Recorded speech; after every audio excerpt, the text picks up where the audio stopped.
হ্যাঁ হ্যাঁ, আপনি এগুলো কি করছেন? আপনি তো শক খাবেন। আপনি কি ইলেকট্রিশিয়ান? না। তাহলে এত বেশি কথা বলেন কেন? কম কথা বলবেন। বেশি কথা লোকজন আমার একদম পছন্দ না।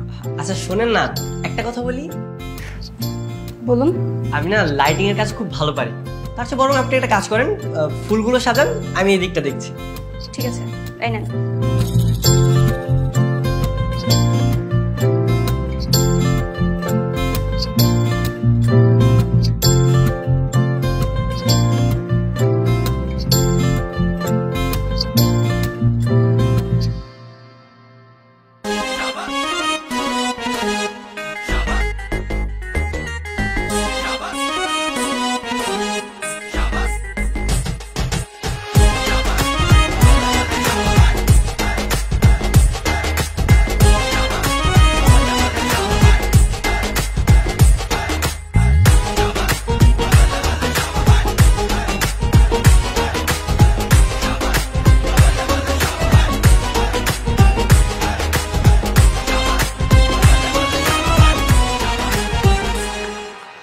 আরে বাহ, মেয়েটা তো খুব সুন্দর সাজিয়েছে, কিন্তু লাইট দেয় না কেন?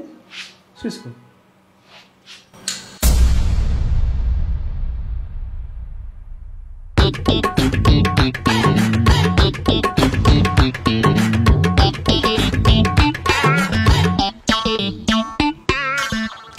আপনাদের ভাগ্য ভালো যে কেউ মারা যায়, শুধুমাত্র ক্ষতিপূরণ নিয়ে ওরা ছেড়ে দিচ্ছে। কিন্তু স্যার, আমাদের তো কোনো দোষ ছিল না। দায়িত্ব তো আপনারাই ছিলেন, আপনাদেরকে আরো সতর্ক হয়ে কাজ করা উচিত ছিল। বুঝতে পেরেছি স্যার, কিন্তু তাই বলে আমাদেরকে 2 লক্ষ টাকা ক্ষতিপূরণ দিতে হবে? একটু বেশি হয়ে গেল না? শুনুন, ফারুক সাহেবের চিকিৎসা বাবদ প্রায় 1 লক্ষ টাকা খরচ হয়েছে। আরো বাড়ি, টেলিভিশন, ফ্রিজ, এসি, অন্যান্য জিনিস কিন্তু নষ্ট হয়ে গেছে। আমরা যদি খতিয়ে দেখি তাহলে কিন্তু 2 লক্ষ টাকার বেশি আপনাদেরকে কিন্তু দিতে হবে। স্যার, আমাদের বিজনেসের তো সব টাকাই শেষ হয়ে গেছে। আমাদের কিছু করার নেই। বললাম না যে আপনাদের জেল হয়নি, সেটাই ভাগ্য। যান, বাড়ি যান, আর সতর্কতার সাথে কাজ করবেন। জি স্যার।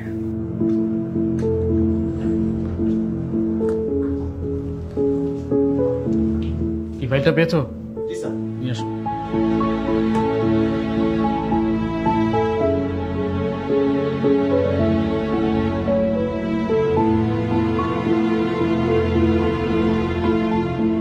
আপনার তো দেখছি সাহস কম বড় না। এত বড় একটা অন্যায় করার পর আপনি আবার আমার সামনে এসে দাঁড়িয়েছেন। এই জন্য তো আমি এখানে এসেছি, তোমার কাছে সরি চাওয়ার জন্য। সরি সরি সরি, আমি এক্সট্রিমলি সরি। দেখুন, সরি বললে সবকিছু সমাধান হয় না। আপনার জন্য আমাদের ব্যবসার সব ইনভেস্টমেন্ট শেষ হয়ে গেল। আমাদের মান সম্মান বলার কিছু রইল না। এত বড় একটা দুর্ঘটনার পর আমাদেরকে কাজ দিবে কে? হ্যাঁ, আমি আছি না, আমি আপনাদের কাজ খুঁজে দিব। No thanks. আপনার জন্য আমাদের এমনিতেই 2 লক্ষ টাকা গচ্ছা গেছে। যদি পারেন তাহলে সেটাকে ম্যানেজ করে দেন। বাবার কাছে চাইলে দিয়ে দিত, কিন্তু আমার বাবা তো আমাকে গ্রামে বিয়ে দেওয়ার জন্য বসে আছে। বলছে ওই মেয়েকে বিয়ে করলে নাকি আমাকে টাকা দিবে। উপকার যেহেতু করতে চাচ্ছেন, তাহলে গ্রামে সেই মেয়েটাকে বিয়ে করে আমাদের টাকা ফেরত দিয়ে দিন। তা কি করে হয় বলো? আমি তো তোমাকে ভালোবাসি। কি সর্বনাশ! আপনি থেকে তুমি, আবার প্রেমের প্রস্তাব ফ্রি? হ্যাঁ। মনটা চাচ্ছে তোমার চুলগুলো সব টেনে ছিঁড়ে ফেলে। তুমি আমার সামনে থেকে এক্ষুনি যাও, একদম রাগাবা না। এই তো, আপনি থেকে তুমি তো চলে আসছো। আর কিছুক্ষণ কথা বলো, দেখবে প্রেমে পড়ে যায়। এই, তুমি কি পাগল? এই চল তো।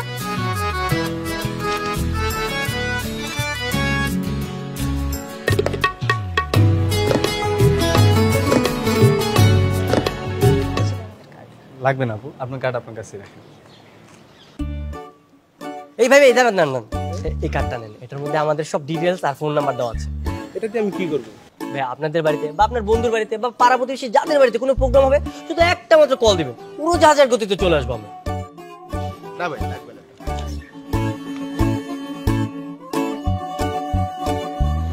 এই চাচা চাচা, দাঁড়ান দাঁড়ান দাঁড়ান, আপনাদের বাড়িতে কোনো সুন্নতে খাতনা বা বিয়ে বা জন্মদিন এরকম কিছু হয়? কাকে কি বলছো? চাচা, আপনি যান। আরে আরে আরে, এই, উনাকে দেখে তোমার মনে হয় যে উনার বাড়িতে বিয়ে, জন্মদিন এসবের অনুষ্ঠান হবে? আর এগুলোর জন্য উনি আমাদেরকে লক্ষ টাকা দিয়ে ভাড়া করে নেবে? তারা তো একবার দেখি। ও ও আচ্ছা, উনি তো দিন আনে দিন খায়, কিসের কি পার্টি, কিসের অনুষ্ঠান। তাহলে এতক্ষণ কি জন্য বয়ান দিচ্ছিলে শুনি? আসলে আমার জ্ঞান মন ধ্যান সব তো তোমার দিকে থাকে, আমি না সব জায়গায় খেয়াল রাখতে পারি না। তাই না? হ্যাঁ সত্যি বলছি। আর ওই দিন যে শর্ট সার্কিট হয়েছিল না, সেটাও তো তোমাকে দেখতে দেখতেই হয়েছিল। তুমি কি জানো তুমি আসলে একটা পাগল? হ্যাঁ, আমি তোমার প্রেমে পাগল। এই যে ভাই ভাই শুনুন শুনুন শুনুন, আমরা হচ্ছে লামহা ইভেন্ট ম্যানেজমেন্ট থেকে এসেছি। তুমি হবে আপনার সাথে কথা বলা? হ্যাঁ বলেন। ভাই আপনাদের বাসায় যে কোনো ধরনের অনুষ্ঠান, সুন্নতে খাতনা, জন্মদিন বা বিয়ের অনুষ্ঠান হলে আমাকে একটা কল দিবেন, ঠিক আছে? অবশ্যই, আমি তো আপনাদের খুঁজছিলাম। আমার বসের বার্থডে কালকেই, আপনারা দুজন আমার বসের সাথে যোগাযোগ করবেন। আমরা এই অনুষ্ঠান একটু বড়সড় করে করতে যাচ্ছিলাম আর কি। দেখেছো কিভাবে সুন্দর একটা বডি বললাম? হ্যাঁ আচ্ছা ভাই, তাহলে আপনাদের ডিটেলসটা দেন, নাম্বারটা, আমি সুন্দরভাবে পৌঁছে যাবো। ঠিকানা লাগে না তো? কোনো ঠিকানা লাগবো না, আমার বসের নামই যথেষ্ট, শিবা শামচু। 12 নম্বরে গিয়ে যে কোনো কারো কাছে জিজ্ঞেস করলেই হবে শিবা শামচুকে, তার বাসা কোথায়, যে কেউ দেখিয়ে দিন। ও আচ্ছা, শিবা শামসু ভাই, আমি তো ওনাকে চিনি। কোনো সমস্যা নেই, কালকে সকালে আমরা সুন্দরভাবে পৌঁছে যাবো আপনাদের বাসায়। তাহলে তো হয়েই গেল, অনেক অনেক ধন্যবাদ আপনাকে, থ্যাংক ইউ। আসি, হ্যাঁ টাইম মতো চলে আসবেন কিন্তু, মিস করবেন না। হ্যাঁ ঠিক আছে ঠিক আছে ঠিক আছে। দেখলে কত সুন্দরভাবে ম্যানেজ করে ফেললাম। হ্যাঁ কিন্তু আমার না মনে হচ্ছে ওই বাসা আমাদের যাওয়া ঠিক হবে না। আমি সেবা শামসুর নাম অনেক শুনেছি উনি নাকি লোকটা একদম ভালো না। আহা, তাতে কি হয়েছে? আমরা কি ফ্রিতে কাজ করবো নাকি? আমরা অ্যাডভান্স নিবো, আগে অ্যাডভান্স যদি দেয় তাহলে কাজ করবো, নাহলে করবো না। তোমার বুদ্ধিতে আমি ঝামেলা ছাড়া কিছুই পাইনি। এখন আল্লাহই ভালো জানে আমার জন্য কি ঝামেলা ওয়েট করছে। টেনশন করো না তো, চলো যাই, আমাদের প্রিপারেশন নিতে হবে, চলো। ভাইয়া আপনার জন্মদিন বলে কথা, আমরা একদম সুন্দর করে সাজাবো, আপনার বাড়ি একদম ফুলে ফুলে সাজিয়ে দিব, আপনি কোনো চিন্তা করবেন না। তবে পেমেন্ট কিন্তু অ্যাডভান্স করতে হবে। রেট কত তোমার? জি 10,000 টাকা। অ্যাকচুয়ালি ভাইয়া রেট না, পেমেন্ট। আমাদের পেমেন্ট 10,000 টাকা।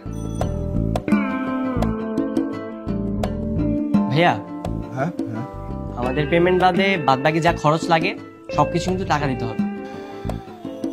এই ওদেরকে 50,000 টাকা দিয়ে দে, কালকে সকালবেলা কিন্তু তুমি চলে আসবে, ঠিক আছে? জি ভাইয়া।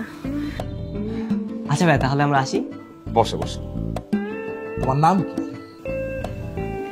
আমার নাম জি লামহা। লামহা? ঠিক আছে ভাই, আমরা আসছি, চল।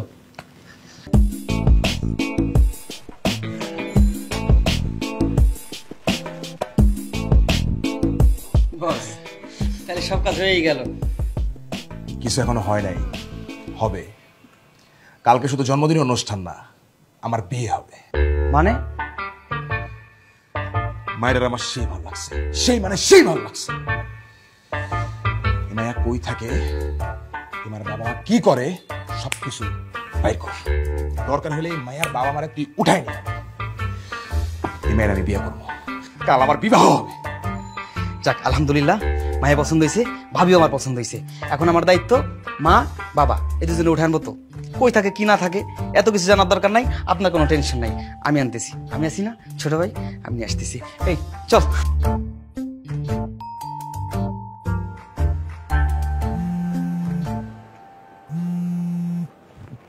হ্যাঁ হ্যালো বাবা, বলো। এই শোন, ঠিক মতো বাসায় আসছিস না, কাহিনী কি? বাসায় গিয়ে কি হবে? হ্যাঁ তোমার তো সেই একই ঝামেলা, একই কথা বারবার। গেলেই তো বলবে আমার বন্ধুর মেয়েকে বিয়ে কর, আমি আর বাসা যাব না। বাপের হোটেলে খাচ্ছিস যাচ্ছিস আর বাপের কথা শুনবি না, এভাবে কতদিন চলবি?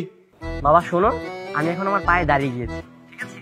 এখন আমি আমার টাকা ইনকাম করতে পারি, আর বাপের হোটেলে খেতে হবে, আর তোমার বন্ধুর মেয়েকেও বিয়ে করতে হবে। নিজের পায়ে দাঁড়িয়ে গেছি বাবা, দেখুনি এভাবে নিজের পায়ে কতদিন দাঁড়িয়ে থাকতে পারিস? হ্যাঁ হ্যাঁ দেখতে থাকো, আর নতুন বৌমাকে বরণ করার জন্য প্রস্তুতি নাও। এই খবরদার, একদম উল্টা পাল্টা কথা বলবি না, একদম ঠ্যাং ভেঙে দিব। এই শোন, তাড়াতাড়ি বাসায় আয়। আয় বলছি। আসবো আসবো, সময় হলে ঠিকই আসবো।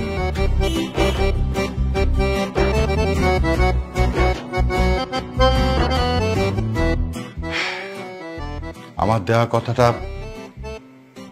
রক্ষা করতে পারলাম না।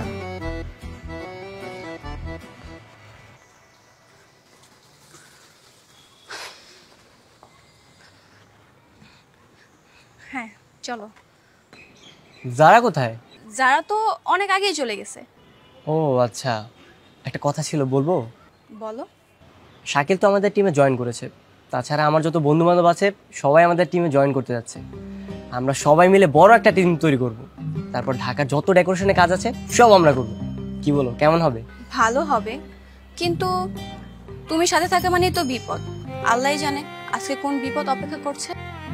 জি না, শুধুমাত্র আমার কারণেই 50,000 টাকা অ্যাডভান্স পেয়েছো, আর সব কাজ শেষ হয়ে গেলে তো 20-30,000 টাকা এমনিতেই লাভ হবে।